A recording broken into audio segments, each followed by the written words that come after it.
5. The Brussels court overturned the mayor's closure order. So there's hope for free speech yet, even in Brussels. 4. If you can't defend your opponent's right to free speech, then you cannot expect to have free speech yourself. 3. Well, Iran's best friends are the Chinese and the Russians. 2. You know how reluctant I am to stroke your already considerable ego, co-pilot. 1. We have liftoff. Welcome once again to Planet Normal, the Telegraph podcast with Allison Pearson. Hello. And me, Liam Halligan. It's good to have you back, co-pilot, after Baroness Claire Fox did such a sterling job of standing in last week.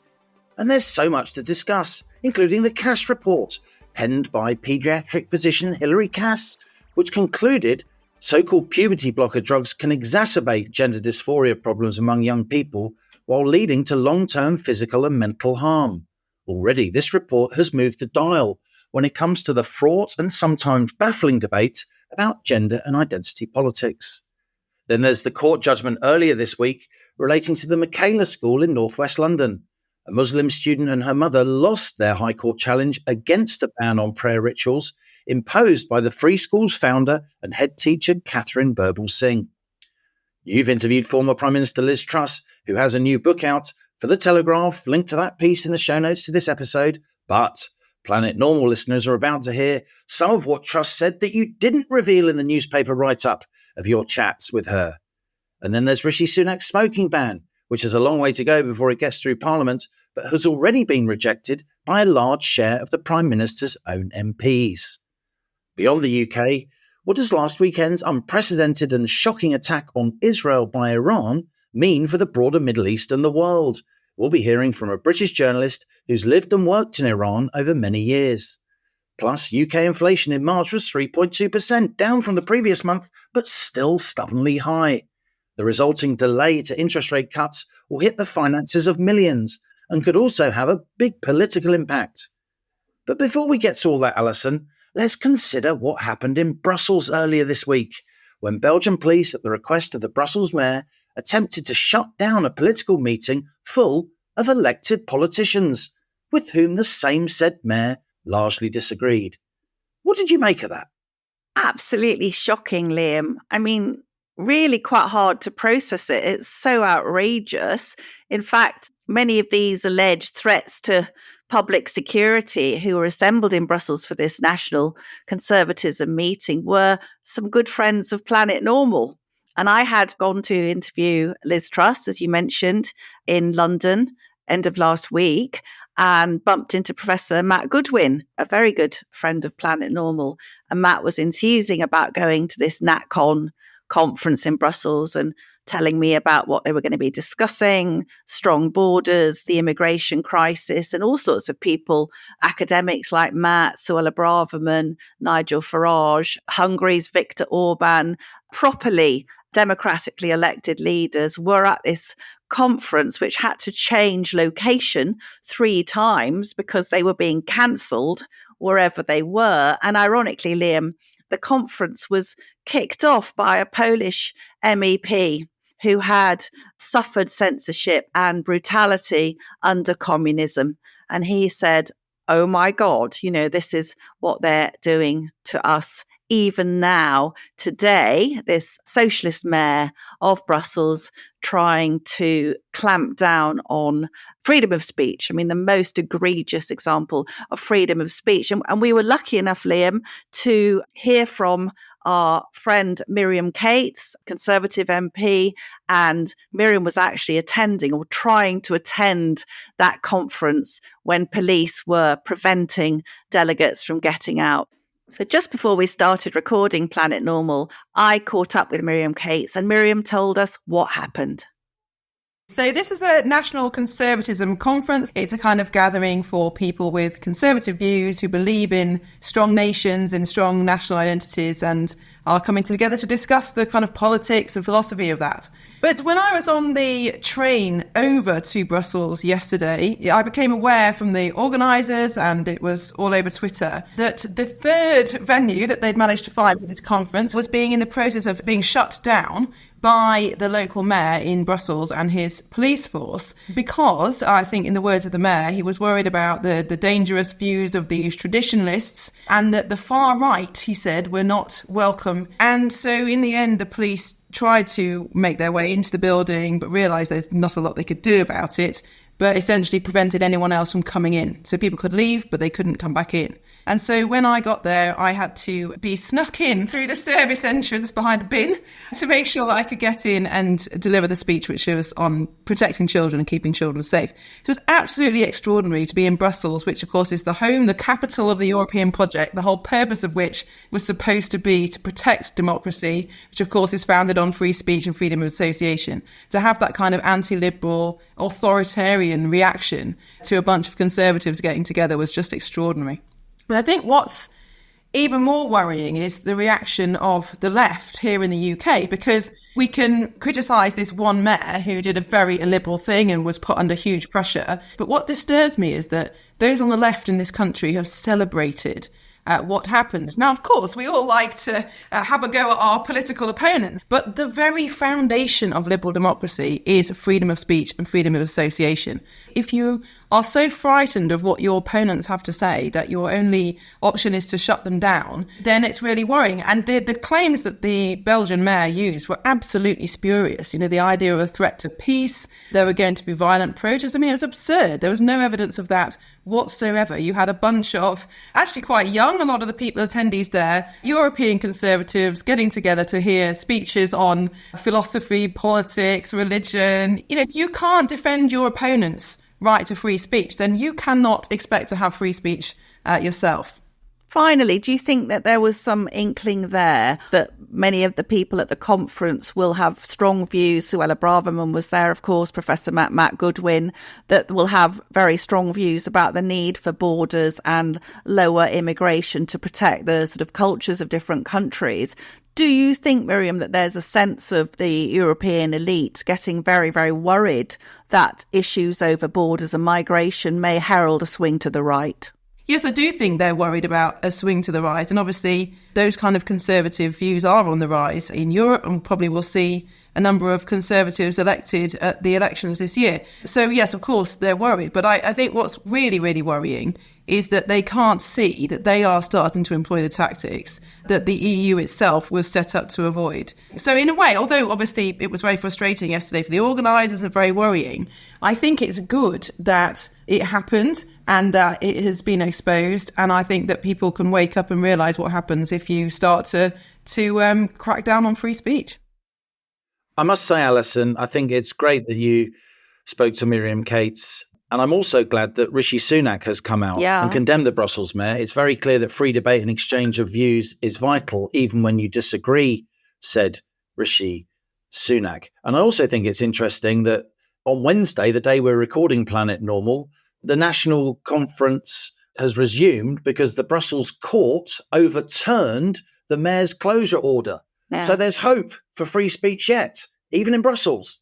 Well, that's right, Liam, but I'm wondering, because I think that this intolerant authoritarian left are really not liking the pushback against gender ideology and against migration. We've already seen in Scotland the sort of absolute, untethered madness of this, dobbing people into the police for hate speech. Fortunately, that's now becoming a complete joke because they've had many thousands of complaints of hate speech.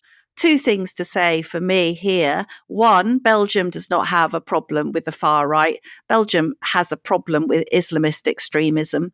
It's an absolute hotbed and centre of European Islamist radicalism. So the Brussels mayor should be far more worried about clearing Brussels up from those people than persecuting perfectly legitimate, democratically elected people like Miriam and Suella Braverman. But Miriam's point, of course, was that we saw in the Commons Wes Streeting, of whom I would expect a lot better, chortling away, laughing in the House of Commons about the way a legitimate Conservative conference had been shut down by police. And I agree with Miriam, that's absolutely chilling. And I'm worried that this is a harbinger of what we might see with a very, very large majority Labour government. And just to end, Liam, with Nigel Farage's words, he was furious as the conference being shut down. He was on stage when the police arrived. He was, and Nigel said, we are up against an evil ideology, a new form of communism. And of course, the NatCons got more publicity than they could have ever have dreamt of, didn't they, by being shut down. Now, I want to come on to your interview with Liz Truss and her new book and so on. But just before we do, Allison, you talked about the pushback that's now happening against gender ideology. Yeah. And I think part of that pushback was the Cass report, wasn't it? Which Baroness Claire Fox and I discussed last week. Yes. But I know that you've got strong views on and you've written eloquently about it. But it's not just the Cass report. We've also had this court case relating to the Michaela School. Two very distinct episodes, both of which suggest that this whole debate about identity politics, cancel culture and so on is maybe starting to shift. Well, I hope so, Liam. I have felt that these are slivers of sanity in a very, very dark picture. Listeners will know that the Michaela School, we've spoken to Britain's strictest headmistress, Catherine Birbalsingh, a remarkable woman. She and the school came under attack on account of a Muslim pupil and their family, who were demanding a right to pray during the school day. Now, Planet Normal listeners may know that Catherine Birbalsingh has very definitely made Michaela a secular school, and that's very, very important because she understands in multicultural London that you have to find unity. So they even go as far as to have vegetarian lunch meals, and that's because they don't want anybody being left out. They just want everybody to have the same. And that is a very powerful message for someone like me, who has queried the way that multiculturalism so often has led to division. But hallelujah, what Catherine referred to as bullying identity politics, this case being brought against the school, apparently by a family that Catherine Birbalsingh didn't want Muslim pupils being able to pray during the school day because it was going to be sort of spearheading into all sorts of different things. It wasn't specifically about that. And just to prove that, Liam, the parents of this child in question have asked for their second child to attend the school, which they claim is discriminatory. So make of that what you will. But yes, so we've got these sort of two cases now in the last 2 weeks, which have very strongly, I think, marked what we hope is a turning point. And the Cass review, as you say, it's really put the trans zealots on the back foot, Liam. I read the Cass review, over 300 pages.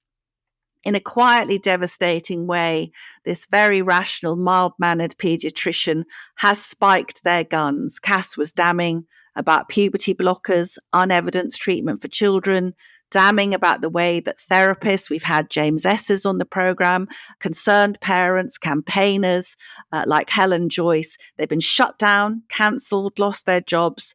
She was also very damning about the fact that at least 6 NHS gender care centres would not cooperate with her inquiry and failed to provide details of the thousands of young people who have transitioned and wouldn't let her know how they were getting on. So I thought that what came out for me from this was stuff that people like you and I have been saying, which is that there are multiple factors behind this huge surge, particularly in teenage girls thinking they're in the wrong bodies, a 4,000% increase, 4,000% increase in girls reporting unhappiness with their bodies. And Cass said that there were many factors to this which were not related to gender identity, autism spectrum, anxiety, depression, family problems, childhood trauma. And this is the thing that really shone out for me, Liam.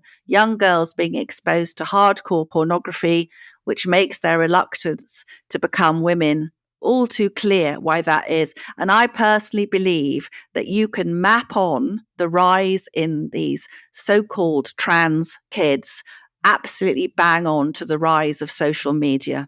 Trans is a cult. It affects a very small number of people. It came to affect thousands of young people because it was being communicated to them as a lifestyle option via social media. It's worth saying that Catherine Berbel-Singh appeared on Planet Normal back in August 2021, and James Esses, the barrister and psychotherapist you referred to, Yes, Allison, indeed. appeared a year later in August 2022. Listeners can look up those interviews on our archive. For me, what's interesting about the Cass report, and let's not think that this is a marginal issue, Allison, 9,000 children underwent At least potentially life, in quotes, treatment at the NHS Tavistock clinic alone, a clinic which has since been shut down, though people we know in the NHS tell us that a lot of the function of Tavistock Clinic has been dispersed to other places. And it's absolutely astonishing to me, as the Cass report revealed, that many NHS trusts, most of them that Hilary Cass approached, wouldn't actually cooperate with the report, wouldn't actually disclose information to her, even though she was a government-appointed person who was examining a taxpayer-funded organisation.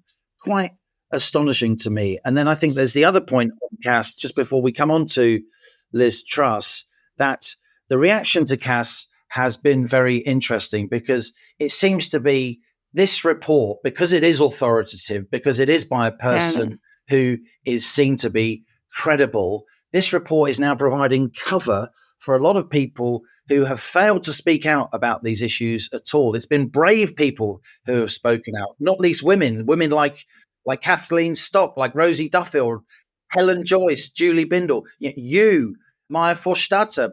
Many of these people have appeared on Planet Normal, and you've taken brickbats, J.K. Rowling, for speaking out and highlighting these dangers, while so much of the political and media class has just sat there with their finger on their lips, letting everyone else take the heat and take the pain on this debate. But now that Cass has happened, it may be that a government report unusually actually serves a really important function, which is providing a fig leaf for, quotes, the great and the good to change their mind on these issues and start pushing back against an extremely vociferous trans lobby that has bullied many of us into their point of view, or has tried to bully many of us. And in that sense, I do think it was worth returning to the Cass report this week for your take, because I do think it will go down historically as an important report. Extremely. And let's hope, as we said at the top, let's hope this is a turning point. Talking about these shameless politicians, Liam, suddenly discovering that they thought this gender identity stuff was quite worrying all along. Listeners might like to look up an exchange in the Commons between Victoria Atkins, the health minister, where she suddenly takes to task this guy called Lloyd Russell Moyles, who is a Labour MP. And Victoria basically calls him out for his previous appalling behaviour in the Commons when he was intimidating two female colleagues who were standing up for the rights of children. And you may remember, Liam, that he moved around the House. He crossed the floor, didn't he? So he could sit next to and intimidate female Conservative MPs who were trying to put forward in a democratically elected chamber the fears of themselves and their constituents. It's completely outrageous. And before we're just going to move on shortly to Liz, I just want to say that we're really hoping to build on this now, making sure that children are protected going forward from this harmful ideology, which has actually wriggled its way into every area of society. So we've seen the Safe Schools Alliance and Family Education Trust, Liam, have written to the Prime Minister calling for a public inquiry into regulatory capture in the education sector and safeguarding failures in schools. I'm doing a lot of work on this now with our Telegraph news desk and with other people. And if any Planet Normal listeners, your friends, your neighbours, have children or grandchildren who have received inappropriate sex education at school and have been introduced to these concepts which Hilary Cass has really criticised, please do write in, because we're not going to let this drop now. We're not going to let children be told they're in the wrong body when they're age 7, because that is completely wicked.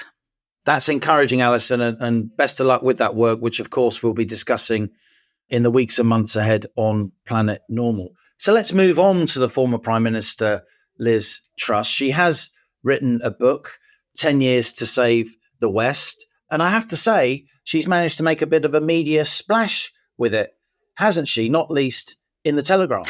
She certainly has, Liam.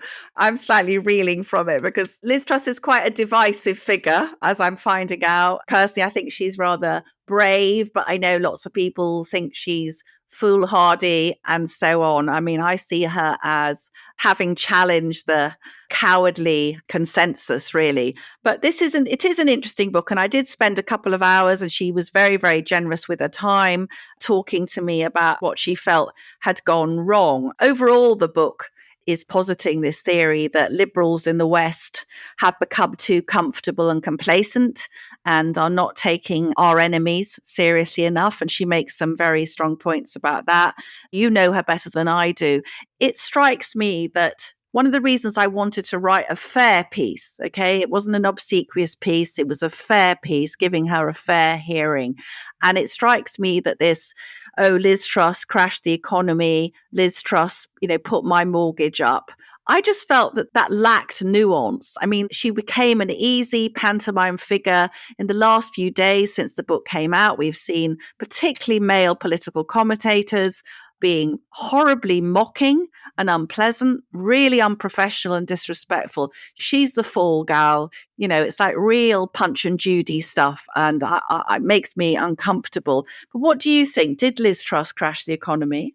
No, I think that is simplistic to the point of being disingenuous, albeit it is very convenient for her political adversaries, not just in the opposition parties, but within her own party, to hit her over the head with that particular stick. Look, I've written and spoken a lot about the mini budget. I do think parts of it were rash and tin-eared. I do think it was ill-advised to cut the OBR out of the process, even though I absolutely share a lot of Liz Truss's analysis about the overweening power now of the OBR, about the ideological direction of the OBR, which seems to have almost a veto over the government's ability to do what it wants to do what it's been elected to do, according to its own manifesto. And I think Liz Truss is exactly right, as she revealed in her interview with you, to want an inquiry into what happened in the run-up to the mini budget, not least because while she is to blame for some of it in terms of lacking communication skills and failing to prepare the ground for some of her policies, for being in too much of a hurry, if you like. It's also true that just days before the mini budget, the Bank of England started selling billions of pounds worth of government bonds, IOUs, back into the market, a kind of reversal of that ghastly quantitative easing program, at a time when it knew damn well that Liz Truss's mini budget would also require the selling of lots of government debt, i.e. more borrowing. And the Bank of England should have delayed that. And now they say, but we didn't know what was in the budget. She should have told us what was in the budget. They knew what she was going to do because she talked about it endlessly during the leadership campaign. So I do think there are very serious questions for the Bank of England to answer. Almost every single mainstream economist disagrees with me on that. So let's have an inquiry and find out. And the reality is, Allison, that what happened in September 2022, while it was shocking for a few days, it was part of a much broader global trend of interest rates going up. Yes. And interest rates, I'm looking at the 10-year government gilt yield now. That's not often a phrase you hear on Planet or more. But so I'm looking at the government's cost of borrowing for 10 years, a cost which, of course, varies through time as and when the government wants to take on new borrowing. And the reality is that the gilt yield, which, of course, is the benchmark for mortgage rates and every other borrowing cost in the economy, spent large parts of 2023 above where it was at the height of the so-called mini budget panic. And then, of course, there's the whole saga of the so-called LDI investments, which I think I'll spare our listeners for now. But just to say that, again, there are questions there for the Bank of England and regulators to answer, because the Prime Minister, Liz Truss, was blindsided by this so-called LDI investment scandal. And so was I. And so was almost every economist that I know. So clearly this is a danger which the regulator and or the Bank of England should have been highlighting. Well, I got to pay tribute to you. You know how reluctant I am to stroke your already considerable ego, co-pilot. But I felt that I went into the Liz Truss interview extremely well prepared because you had taught me so brilliantly and clearly through all this various technical stuff. So I was able, I think, to engage her reasonably well. Now, the reason I have come to the conclusion that there is at least a smell, if not a stench, of stitch up is both political and economic. Now, something Liz Truss told me, which didn't end up going into the interview, was about this Office for Budget Responsibility, right? So she's saying this unelected body is basically holding the reins of power. And an example that she gave me, Liam, was that they were not looking at GDP per capita. The OBR are just looking at GDP, doing the arithmetic based on the number of people coming into the country. And as far as they're concerned, the more that number goes up, the better. And that's the more leeway they're going to give a prime minister who wants to cut taxes. Because they're arguing that more immigration leads to more growth, which leads to more government revenue, which leads to more scope for government spending. That's exactly right. But the point that Liz Truss was making to me, she said to me, I was keen to bring legal migration down. But the OBR was saying to her and to the Number 10 team that Suella Braverman, who was then the Home Secretary, is going around saying she wants to reduce immigration to 100,000 or 150,000. So we're going to score that against you, your plans.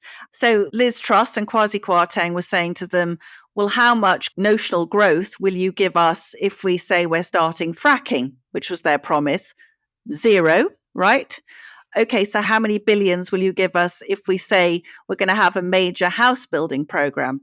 0.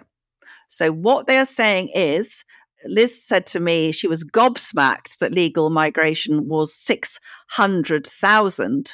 And she said to the OBR, it is ludicrous that you are scoring us on the rhetoric of Suella Braverman. You are not scoring on the actual numbers. And she says, people can criticize me, Allison, for many things, but I am pretty honest about what happened. So, Liam, you know this stuff inside out, but it strikes me that the OBR has this absolutely astonishing sway. And is this democracy? If a prime minister, if the vast majority of British people want immigration to come down and to come down fairly drastically, but an unelected financial body, advisory body, can tell the prime minister, we're going to take billions away from your spending potential or your tax cutting potential if you dare to bring immigration down. What is that, Liam? Allison, this is a hugely complex topic, and anyone who really wants to know what I think in detail can just Google my name and Office for Budget Responsibility. But what I would say is this. George Osborne set up the OBR because for years, ministers had manipulated Treasury forecasts in order to give themselves political room for manoeuvre, which led to bad financial management. Having said that, we've now gone too far in the other direction. The OBR, the faceless, unelected, technocratic economists, who are often from a sort of centre-left background, not least because of the way the OBR seems to have been recruiting them, do have the whip hand over elected ministers. And there seems to be an ideological standoff now between elected Conservatives who want to do certain things, like cutting corporation tax, which a lot of evidence suggests would actually raise the amount of revenue that you generate from corporation tax because it would generate more growth. And the OBR, on the other hand, who takes a very dirigist, dogmatic view of taxation and spending.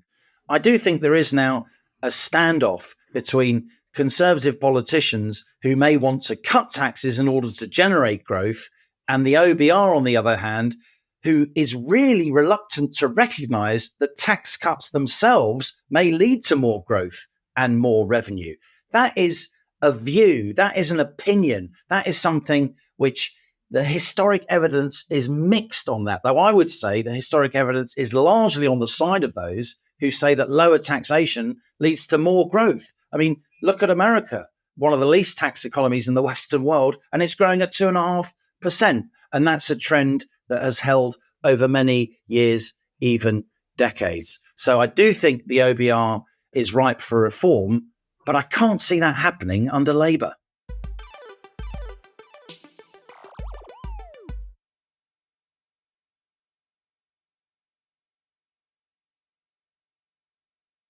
So who's climbing aboard the rocket this week? Daniel Rad is a British journalist whose family left Iran back in the 1950s. A fluent speaker of Farsi, Daniel, who was raised in and lives in the UK, has spent extended periods of time in the Middle East, working as a journalist and international development specialist, not just in Iran, but across the broader region. A former correspondent for Financial Tribune in Tehran, Daniel Rad is now regional editorial director for the specialist news website BNE IntelliNews. I've known Daniel for some time, having met him when I visited Iran back in 2015, a time of great hope, just as Iran and the West had signed a nuclear cooperation deal. That deal, of course, has long since been scrapped, and relations between Iran and the West, along with Iran and Israel, have soured badly, not least since last October's attack by Israel on Hamas. I started by asking Daniel Rad if he was surprised at last weekend's attack on Israel by Iran. No, because this has been coming for the past few weeks.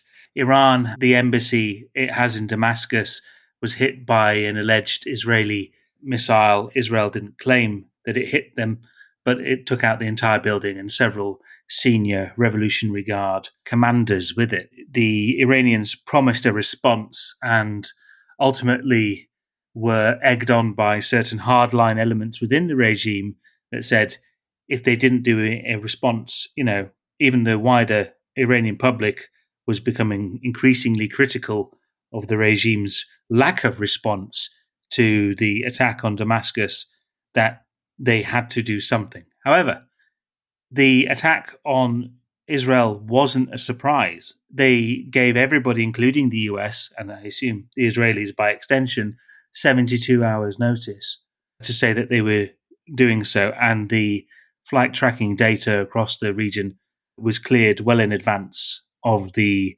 assortment of 350 rockets, drones that flew across Iraq and Syria before getting ultimately taken down with different anti-missile. You are somebody who is very informed about Iran, but you're also culturally in many ways from the West. I'm just thinking how things have changed since we met in Tehran. I think it was back in 2014, 2015. Things have changed a lot since then, haven't they? Yes. So you had the Obama nuclear deal, which the European Union countries, and the UK was one of them at that point, went along with as long as they could all have access to the markets. The Americans who basically negotiated that deal didn't get edgeway into the commercial bounty from an opening up Iran. So that ultimately led to the Republicans, led by Donald Trump, to pull out of the deal in 2018 and send Iran into a free fall of economic decline, which it's still falling from today. So when we met in Tehran, Daniel, back in the day, the country was seen as some kind of really exciting emerging market, wasn't it? Ripe for Western investment. Of course, there's been waves of Western investment in Iran over many years. Since those days, Daniel, of course, President Rouhani's been replaced by President Ibrahim Raisi. But how else has domestic politics changed?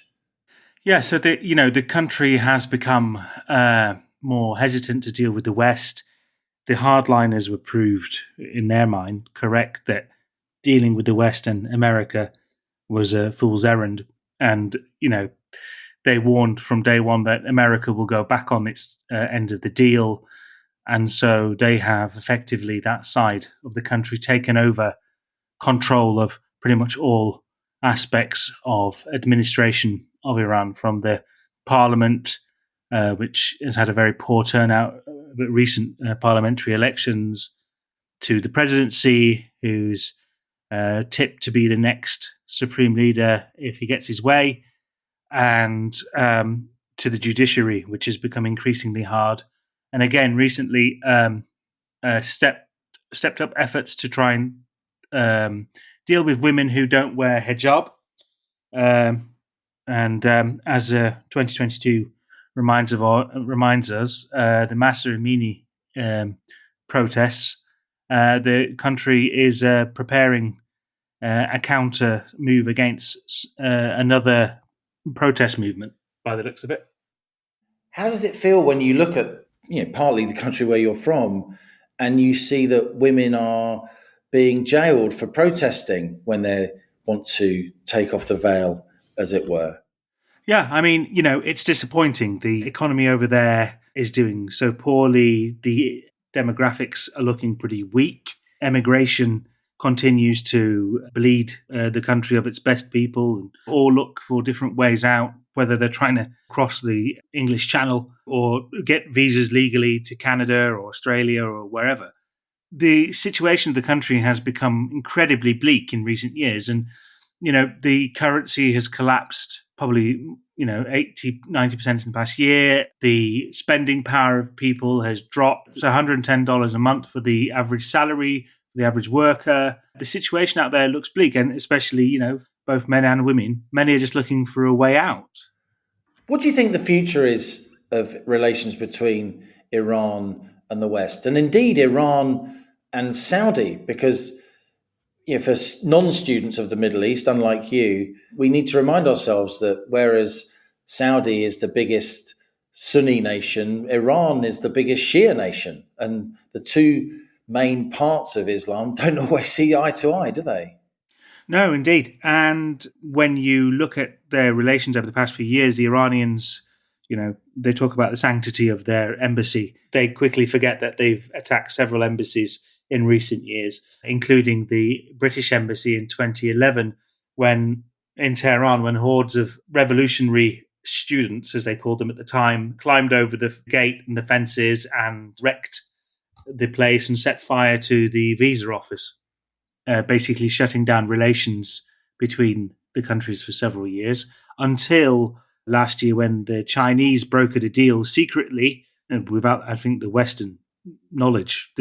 They had no idea this was happening, between Riyadh and Tehran, where they would play nicely between each other. And in exchange, China would buy oil from both of them. I have watched with real interest. We'll come back to Iranian-Western relations in a moment, because, of course, they're uppermost in our listeners' minds. But I've watched with interest, I wouldn't say an Iranian-Saudi rapprochement, but they've certainly, some of their interests seems to have been more aligned in recent years, in particular as they've both developed really strong relations now with China. That's right. And Saudi Arabia is looking for economic growth. They're looking to grow their economy. They're diversifying away from oil and gas. And, they're investing in all these projects like the line and NEOM and all to try and earn a few quid from it. The Iranians can't do any of that. So they've been locked into the traditional selling of oil and hydrocarbons across the Gulf.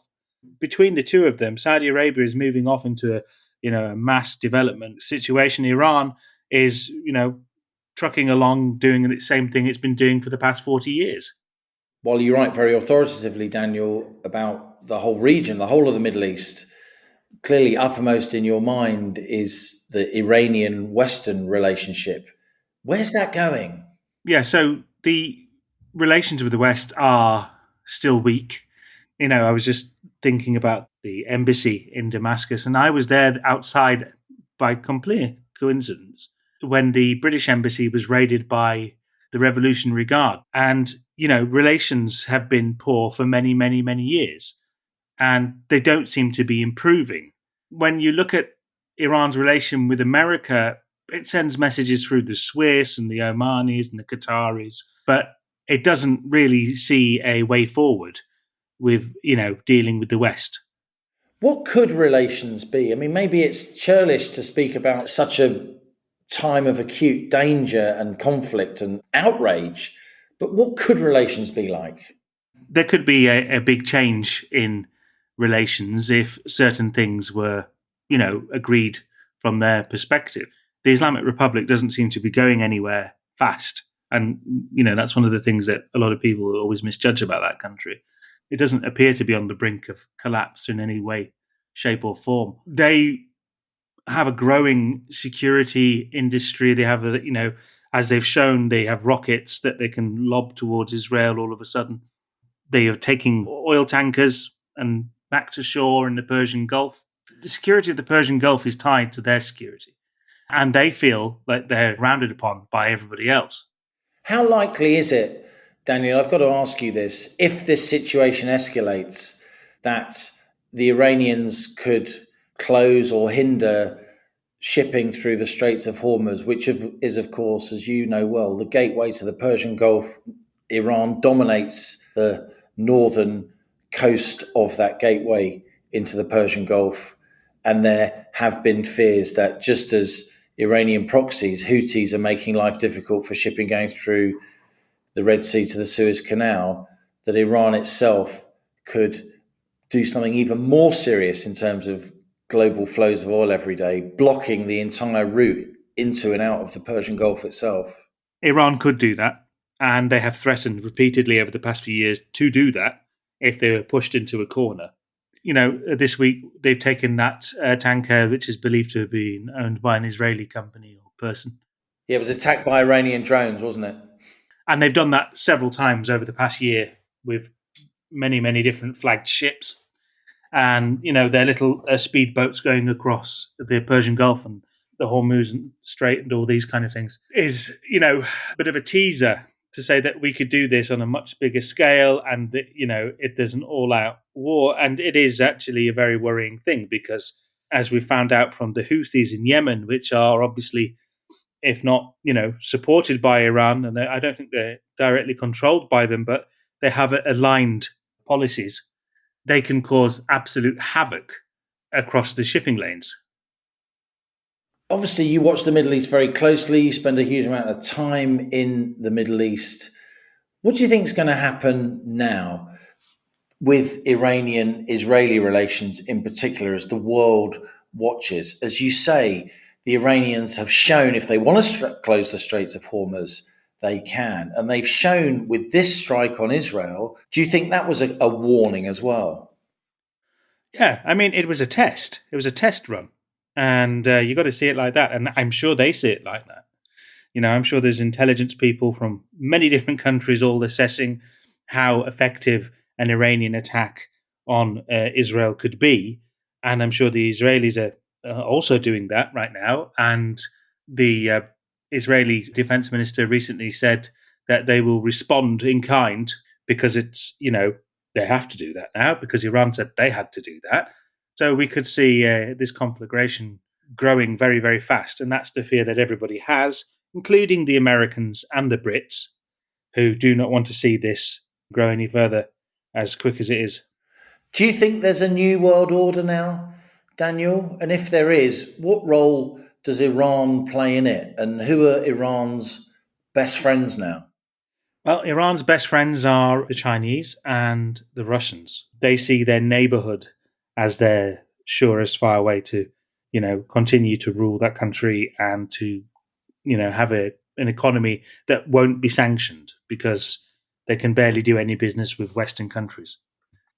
Over the next few years, you can imagine that Iran's position is going to remain pretty much Eastern looking or, Northern looking in the case of Russia, even though, Iran has been banging on for years about how great trade is with the Russians. Recent data from Russia itself said that, they're actually having a decline in trade year on year. Daniel, suddenly the whole world is focused on Iranian-Israeli relations, Iranian-Western relations for obvious reasons. Iran has this incredible diaspora of which you are part. So many high-achieving, hugely influential people of Iranian origin living in the UK, living in the US, and I'm sure you're rightly proud of that. But what role can this diaspora play, if any, in helping to at least begin to form some kind of rapprochement here, which so many people in the world are desperate to see. You see, that's the problem. And, diaspora studies have been quite an interesting thing over the past few years. Iran's diaspora has been, leaving the country for the past 70 years. I mean, my own family started to make the move in the 50s. One of the issues you have is many who left after the revolution, many of which went to Los Angeles and a few went to Paris and London, have a very specific view of the country that was apparent in the 1970s. They have a view of Iran becoming best friends of Israel again, or the US able to change the regime from the inside. It doesn't appear likely. One of the things I always tell people is that when you spend a few years living amongst the locals, as you would say, you find out that their issues are less esoteric than, for example, the ones who live abroad and have a very myopic view of the country from several generations ago. They're more busy with trying to, pay for their car loan or find a visa to leave the place than, trying to tackle the systematic problems of the government. Do you see any grounds for hope, finally, Daniel? There's going to be some big changes along the way. Is there going to be a collapse of the Islamic Republic? No, I don't see that, because their infrastructure is strong enough to withstand anything from the outside. Although the pool gets smaller as the years go on and many of them fall by the wayside. But, there are some big events coming up. The death at some point in the near future of Ayatollah Khamenei, who's the supreme leader of Iran, and he's been there since the 1980s. There are many people vying for that top position. Many people suspect that there might be a complete change in how the government decides to interact with the world. There are comments that, he's the one personally holding off from any relations. Younger revolutionary people in that country have a different view. Some a bit more left-wing, some even a bit more hardcore than the revolutionaries of 1979. So it could go one of many ways. But there are so many variables possible in the next few years that you can't predict it as much as, for example, the situation between Israel and Iran. Israel supports the former Shah of Iran's son, Reza Pahlavi. He visited Israel. He talked to Netanyahu. Iran and Israel before the revolution had direct flights. There was an Israeli embassy in Tehran, which was handed over to the Palestinians after the revolution. They look to try and use rose-tinted glasses of the past to attempt to persuade the local population to overthrow the system. Whether that happens or not, I can't predict. Thanks so much for joining us on Planet Normal. Thank you very much. So there you have it, Allison. Daniel Rad is somebody who moves between Iran, the Middle East more broadly, and the West, an extremely knowledgeable journalist. And I thought it was particularly interesting what he was saying about growing cooperation between Iran and China, between Iran and Russia, this kind of new world order. As you say, it's great to get the perspective of someone who lives on both sides of it. I mean, you've been to Tehran. I haven't. I just think that for me, it's the tragedy of a country where we see the astonishing bravery of young Iranian women who are being whipped, beaten, murdered for wanting to remove their head covering. It is Margaret Atwood's Handmaid's Tale, Liam, this Iranian Revolutionary Guard dominating, having a tyrannical grip over a population. And why does Iran matter, Allison? Not only because of the shocking possibility that conflict between two really powerful countries like Iran and Israel could spill out across the Middle East and even beyond. In the here and now, it matters, even if that doesn't happen, fingers and toes crossed, of course, because this tension bids up oil prices, it bids up energy prices, it bids up inflation. We're seeing that in the numbers now, that geopolitical tension is making it much, much harder for central banks across the West to cut interest rates anytime soon. That's the case in the UK, in the US, and elsewhere. And be in no doubt, if those interest rate cuts are delayed here in Britain, that's seriously going to impact politics. It's going to make it even harder for the Tories to make any kind of attempt to challenge Labour, in my view, at the upcoming general election. Before we come to our emails, I am nominating Liam Halligan for the next Chancellor of the Exchequer. How we're going to get you into Parliament, God only knows, but we'll manage somehow. Now, on to our listener emails. The messages you send to planetnormal@telegraph.co.uk. Please keep them coming. We learn so much from them. A flood of reaction to Liz Truss, Liam. Very much dividing reaction. Robert says, Truss Kwarteng were foolhardy and underprepared, but worse, the Bank of England and Treasury were enjoying a snooze fest, oblivious to the LDI disaster hurtling towards them. It's interesting how one gang gets the chop and the other, well, not even a rap across the knuckles. Very well said. And Chris says, where would Thatcher have been without William Whitelaw? Truss needed such a wise owl. Almost all the media club just snigger at her failure. I've yet to hear support of any value from many politicians. In my estimation, Liz is the only Tory with a truly Tory strategy. Sunak is a political non-entity. And Cherry says, Liz Truss, comedy gold. And KK says, bring back the lettuce. Just before we move on, I should say briefly that LDI investments are liability-driven investments. The basic idea is that they're investments financed and backed by debt. So if the debt becomes more expensive, the investments look a lot less clever and the markets take umbrage. There you go, the LDI investment scandal in less than 30 seconds. This is from Nick, co-pilot. Dear Allison and Liam, I was particularly interested in the interview with Julian Jessup, of course, the excellent economist that we had on Planet Normal last week. It seems that a little mentioned or commented on part of the Alan Bates evidence to the Horizon Post Office inquiry last Tuesday concerned the part played by the civil service advising Lib Dems Ed Davey, Joe Swinson and Norman Lamb. I'm no fan of the Lib Dems, but Mr. Bates clearly stated that he was more annoyed by the negative briefing given to ministers by civil servants. I hold the department and civil servants more to blame in a lot of these instances why things never progressed at the time, because I'm sure them and the post office briefing ministers, they were briefing them in the direction they wanted to brief them in.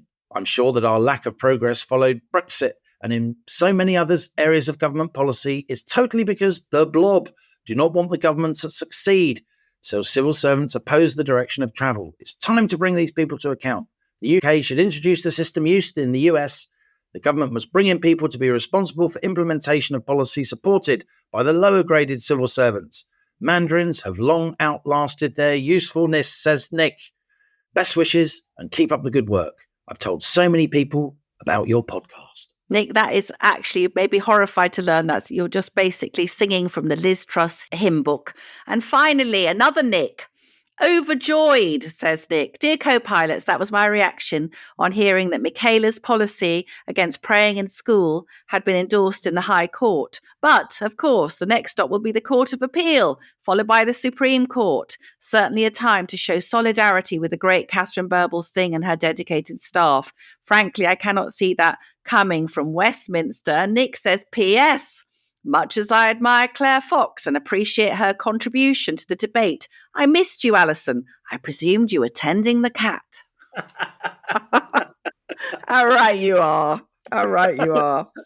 And I won't reveal that it's Allison who tends to pick the emails that we read out, but there you go. And on that bombshell, that's it from Planet Normal for another week. As we leave our sanctuary of sweet reason, our flying refuge of reasoned views, email of the week, Allison, it's got to be you.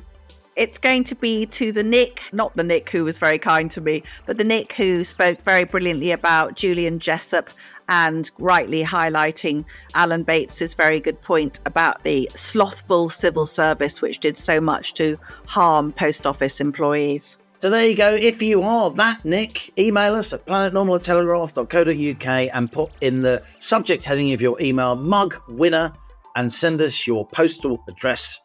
And our Planet Normal colleagues will make sure a rare as rocking horse poo Planet Normal mug wings its way to you. And as we speed away from our beloved Planet Normal and the madness of planet Earth comes back into view, thanks as ever to our producers Isabel Bajard, Cass Ho and Louisa Wells. Stay safe and in touch with us and with each other. Until next week, it's goodbye from me. And it's goodbye from him.